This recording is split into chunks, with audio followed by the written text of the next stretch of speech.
Passionate doctor, on call 24/7. Dr. Sugar can answer your questions. She's an inspiration. Hello, I'm Dr. Sugar, your internet doctor, here to continue our discussion on depression. I will go into a lot more detail on the specific signs and symptoms of depression. So if you're ready, let's get started with a dose of medical inspiration. So how do I know if I have depression, or how do I know if my depressed feelings are something that needs to be treated? Only a doctor can diagnose depression, but learning about the illness can help you watch for signs that you or someone you know is suffering from clinical depression. There is no single cause of major depressive disorder. Instead, it is a complex interplay of genetics, hormones, and events that predispose an individual to major depressive disorder. For example, women are particularly vulnerable to depression after giving birth, not only because they have just been through a hormonal roller coaster, but also because they have a newborn to care for while trying to balance their pre-baby routines. Women also face the additional stresses of combined work and home responsibilities.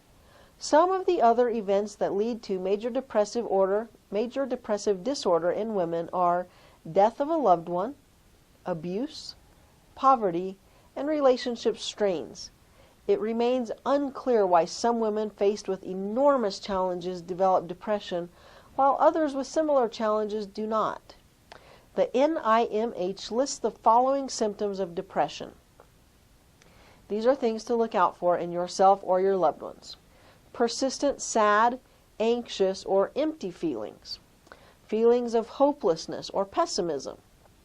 Feelings of guilt, worthlessness, or helplessness.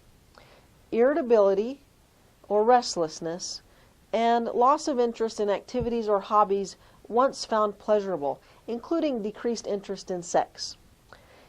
Others may experience symptoms like fatigue and decreased energy, difficulty concentrating, and remembering details, or difficulty in making decisions. They may also experience insomnia, early morning wakefulness or excessive sleeping, overeating or a loss of appetite, and thoughts of suicide or perhaps even suicide attempts. In addition, other things to be considered are persistent aches or pains, headaches, cramps, or digestive problems that just do not ease even with treatment. If you find yourself experiencing several or all of these things for an extended period of time, ask your doctor about depression. The time period that I would think would be important would be if you're having these symptoms for more than 2 weeks, get an appointment to talk with your healthcare provider. And it's important to keep in mind that even though major depressive disorder is a mental health disorder, it can also manifest physically in ways like persistent aches or pains, headaches, cramps, or digestive problems, as we've mentioned. When several of these symptoms of depressive illnesses occur at the same time, when they last longer than 2 weeks, and when they interfere with ordinary functioning, professional treatment is needed.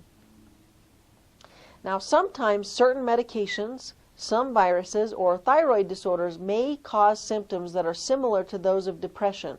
A doctor can rule out these possibilities by conducting a physical examination, interview, and some lab tests.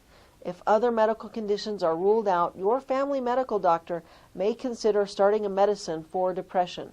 Your primary care doctor can do this if he or she feels comfortable starting your treatment. Or occasionally a referral can be made to a mental health professional for a detailed psychological evaluation.